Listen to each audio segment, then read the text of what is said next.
Hey there, welcome to today's episode. And like Brittany said, oops, I did it again. That's what's happened here. I've bought another piece of gear despite just talking about how I was kind of overdoing that. However, this thing came up in the local ads and it was so cheap that there was no way that I could not buy this thing because this is a great little sampler. Despite its flaws and its bad reputation online, I think this is actually a really capable little unit and I'm going to talk about that later on. But first, I want to show you how to fix this thing if you've bought one and you're struggling with it, particularly the pad performance. I'm going to show you how you can dive in, fix this thing right up and actually make it very, very capable and these pads very sensitive. Now, there's a couple of reasons this particular unit was very cheap. The first one is its overall cosmetic appearance. If I just lift this thing up for you and you can take a look here, you can see it's pretty beat up in terms of like scratches. The pads and everything else are all pretty good. It was a lot dirtier. I've already been in and cleaned and done a few things with this. But yeah, the overall condition of it is pretty poor. It's pretty scratched, pretty beat up. Now, I could get a new faceplate. I could customize this. I could paint it and do something else with it if I felt like it. But actually, I don't mind the beat up appearance. It's kind of part of its little charm here. If you imagine it like the last puppy in the pound, it's got a bit of a bent tail and a wonky ear, but that's kind of the one that I would fall in love with. And so the cosmetic appearance of it didn't really bother me that much. Another issue this one had was that the up cursor here was stiff and wasn't really working very well. So when you wanted to move up inside of the display here, it would take forever and you'd have to really hit this. Again, I'm going to show you how you can fix that without soldering. And the last thing that I needed to do, of course, was upgrade the RAM in here, but I'll talk about that as we go through. So to start off, the first thing I want to do is get inside of the device. And if you want to do this, it's nice and simple. You've got 3 screws here along the front. You've got the same screws here on the back. There's 3 of those just on this back top edge here. Then underneath, we have 3 screws on the sides. These 3 here and these 3 here.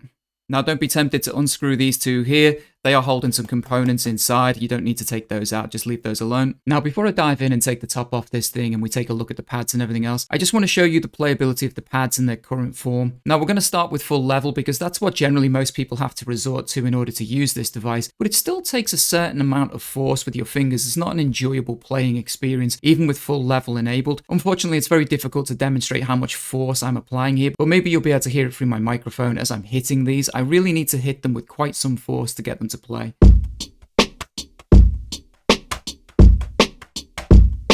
Now you'll see here with like a light touch to a relatively firm touch, I'm still not getting anything from these pads.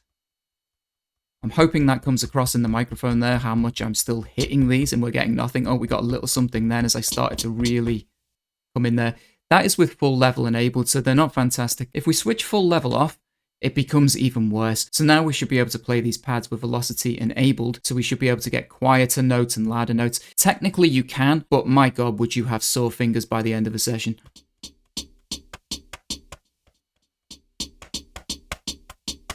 I hope that comes across in the mic there, how loud I'm hitting this just to get some kind of volume out of it, and I still don't think it's getting anywhere near full level. So these are the pads in their current form.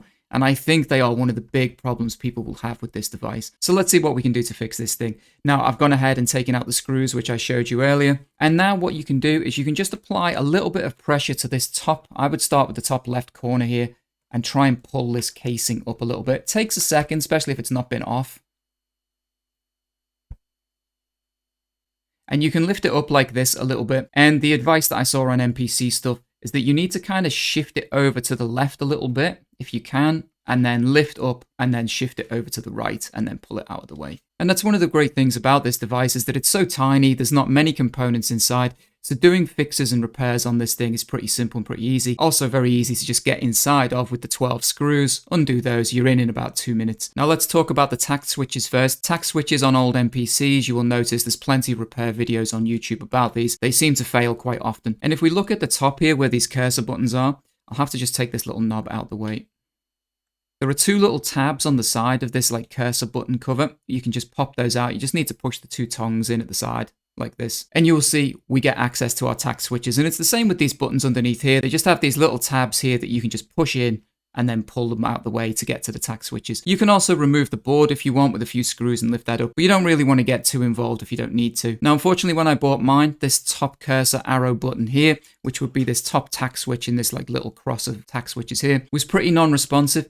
you would press it and you would really have to press it to get this thing to move. Now, more often than not, when these things fail or you got problems with them, it's a pretty simple job to unsolder them and get new ones. They're pretty cheap. However, of course, you don't really want to get the soldering iron out unless you really need to. And so I thought I'd try something first, and it actually turned out that it worked. And it is this little product here that I use for my crossfaders. It's called Deoxit. Now, it's a pretty expensive little tube. I think this is about £8 for a tube, but you only use a tiny amount of this stuff, and it's for lubing faders, and basically it cleans electrical contacts. It also comes in a big spray form, but again, that's pretty expensive here in the UK. And also, I'd be very wary about having to spray a lot of contact cleaner around these switches because it could get a bit messy. Now, I've already done it on my button just to check that I could fix it, and all I did was take a tiny little drop of this fluid and just put it on top here, right where the circle edge is. It's not the easiest thing to show you without zooming right in, but basically where the button pushes down into the body of this tact switch here, I just put a little bit of lube inside of there that would drop into the switch. And you'll notice you've got it right because the lube will disappear into the switch. And you'll also notice that when you look at these tact switches, there doesn't really seem to be any other way to gain access, so I figured that was the best way. And then all I did was use my finger up and down on it to just kind of massage that in a little bit. And lo and behold, when I put the device back together and tried that, that has now fixed the one sticky button that I had. Now, because I was in here and I was cleaning up, I actually took all of these buttons off, and I just put a drop of this Deoxit inside of all of the buttons and the encoders, including the fader as well, just to make sure everything was nice and clean. And I'm pleased to say everything is working on this one now. Now, the big thing, of course, you want to know how to make your pads a lot better.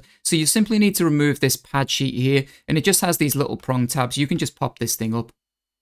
And if we look underneath here, you will get to the sensor sheet. Now, I do believe you can take the sensor sheet up and you can clean with alcohol underneath these pads. However, it is pretty well stuck down on my unit. And because it seemed pretty clean and clear in here, if I put that into the light a little bit, I wasn't keen on doing anything that I think would disturb them too much. So I would only really recommend that if you feel like you've got a completely dead pad. None of my pads are dead, they're all working, they're just very unresponsive. Now, there are a few ways to fix your pads online. There's a few hacks. One involves silicone, but it's way messy and I wouldn't recommend that. There is another one that involves electrical tape, and essentially the problem is that underneath the pads there is like a bit of a gap. It was designed pretty poorly, and that gap really needs to be filled so that you've got better contact with the sensor sheet here underneath. Now, the electrical tape method does work. I tried it myself. However, for each pad here of the 12 pads, the ideal thickness for me was 8 layers of tape per pad, which aside from being very time consuming, it's fiddly. You have to cut the 8 layers and you have to stack them all up. It becomes a real pain. But once I worked out that 8 layers was about the right amount, I measured the thickness of that and it worked out at just about 1 millimeter. Now, the first place I checked out was MPC stuff online. They're a really great site that sells a bunch of bits for your MPC, switches and the likes. But if you're like me and you live in the UK, it's very, very expensive to get that stuff over here. But what they sell is like a cork sensor sheet or the fat pad kit that you can get. Now, the fat pads look great, but they're about 30 something, £35 for the pads. And the shipping to the UK was about 25 on top of that. So again, we're blowing our budget here on what was a cheap sampler. But because they sell a cork sheet, I thought cork might be the solution to my problems. And so I went online and checked out Amazon, where you can buy this 1 millimeter self-adhesive cork sheet. And you can see it here. It's nice and flexible. It's really thin, but it has a self-adhesive backing that you can peel. Now, if we look here, you can see I've already done a few of these. I left 3 off so that we could demonstrate kind of the before and after with the pads. But all I needed to do was just measure this out here, and I worked it out to be 2 centimeters by 2.8 centimeters. Now, it's really simple to do. Just took a ruler and a pencil, marked out the 12 pieces that I need on the sheet, and then just using some scissors, I chopped that out, and then we've got our 12 little fill-in pieces. And because it's self-adhesive, you can just stick those straight on. Just give a little bit of pressure here to make sure that they're well seated. And then, of course, we can just drop those back into the MPC. Now, before I reassemble this, what I'm going to do is just with a little alcohol wipe here, I'm just going to wipe over this sensor sheet. Just lightly. We're not putting a bunch of pressure on here, but just want to make sure it's free from any dust and everything else. And if your MPC hasn't been opened up in a while, it's a good time to just do some general spring cleaning and just, use some compressed air, get rid of any dust and any crap that's in here. Same with the little LCD, just make sure it's free from any dust. And then reassembly, of course, we just need to put the pads back down. And you just need to locate these little pins here, these rubber pins, into the holes that are here. Once they're in place, you just need to push them in a little bit with your finger and you'll feel them drop down. And again, good time to clean the pads and anything else if you need to, if they're a bit grotty. When putting the cover back on, do the same thing again. We're going to start at the right and hook the tabs underneath. Move them over a little bit. Just watch for your buttons getting caught in here. And then it should just slot down and you'll hear it clunk in. Don't forget to put your little fader cap back on. And of course, you need to replace the screws that you took out. One other thing while we're just looking at the bottom of mine here, mine was missing a couple of feet. I took the original feet off, which were kind of hard little rubber feet, and I just replaced them with these stick-on spongy tabs, which are actually a little bit nicer when you're playing on the device. It doesn't thump so much on the table. Now, the other thing I did with this device is if we look inside of here, we have our little battery compartment. We can take this off. You'll notice I've got 6 Duracell batteries in here. And so far, the battery life on this thing has been surprisingly good. But what we're really looking at inside of here is this RAM upgrade. So by default, it comes with 16 megabytes of RAM, which is not a lot, and it doesn't equate to a huge amount of sampling time. But you can purchase extra RAM online. I got mine from Amazon. Now, a couple of things here. If you're buying RAM for this and you want to upgrade it to the max, which is 128 megabytes, which will give you a really good sampling time. I believe it's about 12 minutes in stereo and obviously double that in mono. If you buy non-Akai branded RAM, for some reason, and this was on all the forums, you need to buy a 256 megabyte upgrade, which equates to 128 megabytes when it's installed. I'm not sure the science behind that, why it works, but it was on all the forums and it works perfectly well with my device. So this is a 256 megabyte RAM upgrade. The other thing is that when I bought this from Amazon, I believe the new price was around 25 to 30 pounds. But if you scroll underneath, you will see used, and Amazon themselves were selling this particular RAM module used, and it was only £7 instead of £30. Now, because this whole device is used, it makes no difference to me if the RAM has been used before, and for £7, it was a very cheap upgrade. And all you need to do is simply just pop that into the RAM slot, and you're done. Okay, so now that we've got everything screwed back together, we can test out our pads here now with these new cork inserts. Now, with full level on here, we need only the lightest of touch to trigger these pads. It really does improve the sensitivity a hell of a lot. I'm barely tapping those. And if we turn full level off and we go back to velocity mode, although it still requires a little bit more of a firmer touch, we actually have a full range of velocity here.